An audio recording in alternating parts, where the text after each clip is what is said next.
always thought if we could somehow just see the germs around us, everyone would be a lot more careful and we'd get sick way less. Unfortunately, that's still not possible, so I did the next best thing by running a day-long experiment in this 3rd grade classroom. I found this powder called Glow Germ, and just like real germs, when it's on your hands, you can't see it.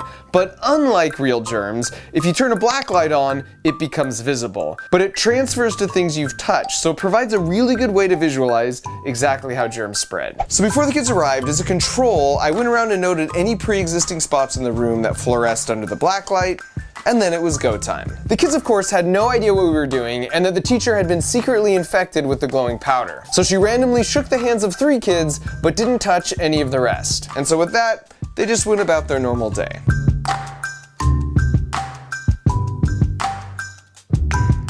At break, I did choose one random student and he agreed to letting me put some of the powder on his hands too. And then 2 hours later at lunchtime, I checked the results. Remember, everything you see here started with just the teacher and 1 student having a little of that powder on their hands. And because my flashlight can only illuminate 1 spot at a time, I used Photoshop to better visualize our observations of where germs were left behind, including on the other kids. Uh-oh, we're pretty hot over here. Oh, right here. And they were actually pretty diligent about washing their hands. This was the desk of the kid that was infected. And what's crazy is that germs could live on a hard surface like this for up to 9 days. And so you can see how important it is to disinfect the things a sick person regularly touches. For example, this was the phone of the teacher in the experiment. Even if you wash your hands really often, if you immediately pull out your phone, a lot of those germs just go right back on your hands. Think about when the last time was that you cleaned your phone. My friend Joanne at the Wall Street Journal recently demonstrated you can clean your phone with an antibacterial wipe every day for at least a year, and it doesn't affect the oleophobic coating at all. And this hopefully gives you a better mental model of why it's really important to wash your hands or use hand sanitizer after being at places like this,